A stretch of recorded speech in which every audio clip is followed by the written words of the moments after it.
Al Haymon's business practice is going to cost Errol Spence his reputation. See, because the back and forth of who's holding up the fight, we need to go a level above that now, because we'll go back and forth with people who think this, who think that. Let's stick with something that everybody seems to stand on and pretty much everybody agree with, and it's just a standpoint to bring both sides to the center to really try to focus on what the true problem is. Okay. We know Terrence Bud Crawford wants to fight. There's no reason for Errol Spence fans or fanatics to still be pumping that. You know better. Okay. Now, Errol Spence and Errol Spence fanatic wants to give Errol Spence the benefit of the doubt and say, look, he wants to fight. It's Al Haymon that's holding it up. Okay. So let's put both these guys in the same position. Let's say we have two gentlemen that want this fight.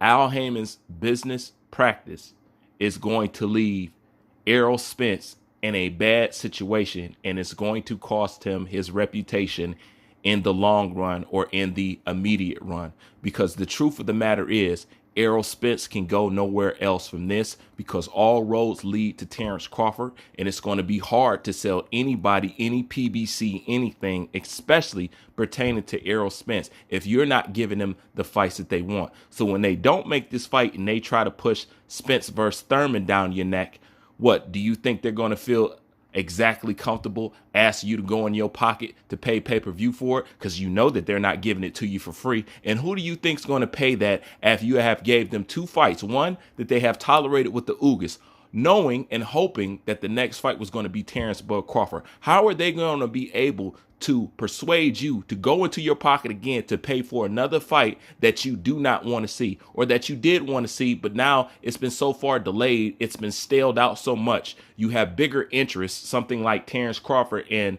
Errol Spence, that you have no real interest in no Errol Spence and Keith Thurman, because truthfully, that's just treading water on the situation. When the real situation we need to approach is Terrence Bud Crawford versus Errol Spence. The problem is Errol Spence's reputation has been built up around this moment. And now that this moment has came and knocked on the door, nobody is answering, and it's leaving all the people in boxing questioning and scratching their head. Why? This is why PBC cannot go anywhere else with Errol Spence, and it's going to be hard for them to push anything else PBC if they have consistently have not given you the biggest fights that you have asked for as boxing fans. You have supported them in all their other endeavors. You have supported them in this, you have supported them in that. And this is the thing. The time has come now. People want to see Errol Spence in high-level fights. Yes, Errol Spence has high-level names, but let's face it, these are old, washed-up people from the welterweight division. Errol Spence and Terrence Bud Crawford is the newest and the youngest of that breed. So it's only right, if you want to find out who's the best welterweight, that you have these two go against each other. Danny Garcia, the Deshaun Porters, and and all that stuff. Let's face it, I'm not going to call them burnout, but they had their time. They no longer what they was. The only thing they carry at this point is a name.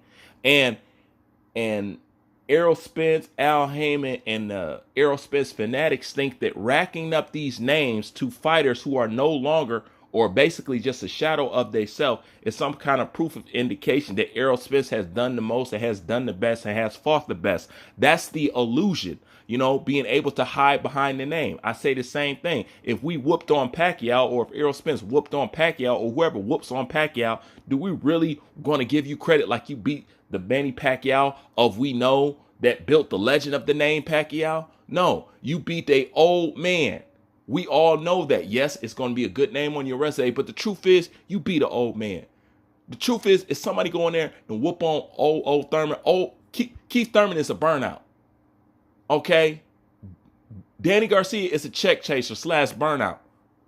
Sean Porter is a good stiff fight, but never been at the elite level.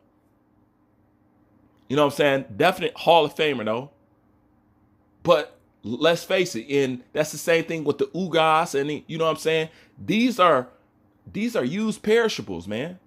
The only fresh meat, fresh face, fresh killer, fresh anything is going to be Terrence Bud Crawford.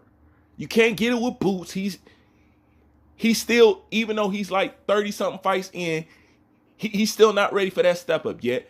Thurman is old. What is there left? There is nothing left. And that's the thing about Errol Spence. His whole reputation has been built around this moment. So now this moment is here and they're stalling it, or they're not taking it to the next level. You know what it is. Okay? And that's the fact that Al Haymon's business practice does not coincide with what currently Errol Spence wants. And I'm going to say currently, and that's me giving Errol Spence the benefit of the doubt way more than any Errol Spence fanatics will ever give Terrence Bud Crawford. And that's simply for the fact that we can't deny that Errol Spence was well aware that Al Haymon was going to keep him away from Terrence Bud Crawford. We have to admit that. Errol Spence knew that. You know he knew that by the way he treated the situation, the way he has downplayed Terrence Bud Crawford to the T. But once again, let me reiterate, his whole reputation, his aura has been built around this moment. So to not take it, it says everything. So if you say you want to be the best, you say you want to be undisputed, but you only want to be the best, you only want to be undisputed when I guess certain people are holding the belt, not this guy. Okay? The excuses, we found out exactly what they were. There wasn't nothing but excuses, because the truth is Al Haymon never planned on or wanted to set up a fight between Errol Spence and Terrence Bud Crawford. And yes, Errol Spence knew that. Okay? Now, giving Errol Spence the benefit of the doubt, let's say it's taken to the point where he can no longer avoid Terrence Bud Crawford. Everybody knows what it is. He can't call himself the truth. He can't call himself the boogeyman. He can't call himself the best in the welterweight division. So what can he do? So he realized he painted himself into the corner, and there's no way of getting out of this. No, I got to pursue him now. Now that he might want to fight or wants to fight Terrence Bud Crawford, guess what? His handlers don't want to let him do it. See, Errol Spence has fed in too much to what Al Haymon has wanted. And now he's trying to get Al Haymon to do something that Al Haymon doesn't want to do, even if he wants to do it now. And Al Haymon don't give a shit about what Errol Spence wants. He really doesn't. Okay? His business practice is going to come above whatever Errol Spence is talking about. So that's what Errol Spence and Terrence Bud Crawford is fighting against. They're both fighting against Al Haymon, assuming that Errol Spence wants to fight. Okay? And you know what? I believe he does. But I also know for a fact he also knew that Al Haymon wasn't going to take him nowhere near Terrence Bud Crawford. That's why he downplayed it to the utmost. I think it just got to the point he realized he can't avoid it. He realized that Terrence Bud Crawford's name is forever going to haunt him, and he has to do this because, once again, his entire reputation, everything that people have said about him, has built up about him, is built around this moment. We're here now. It's been stalled out as long as it can be stalled out. Now, this is the question. If PBC don't give you what you want, how is it going to look when PBC tries to fix up another fight for you and shove it down your throat and get you to put your hand in your pocket and get him some more money for a fight that you don't want? You think that that's going to go on? So truthfully, there's nowhere to go. So truthfully, the pressure is on to make this fight. And this is the other thing, and this is what I'm going to end it with. It just doesn't stop with blowback from matches that they'll try to make with Terrence Bud Crawford. Deontay Wilder versus Robert Helenius will be affected by this. And why are you getting pay-per-view matchups like this? It's simply because Al Haymon does not have the money to pay these guys. And the money that he has to pay these guys, he's not going to pay it unless he has a guaranteed return. That's what's taking so long on the fight.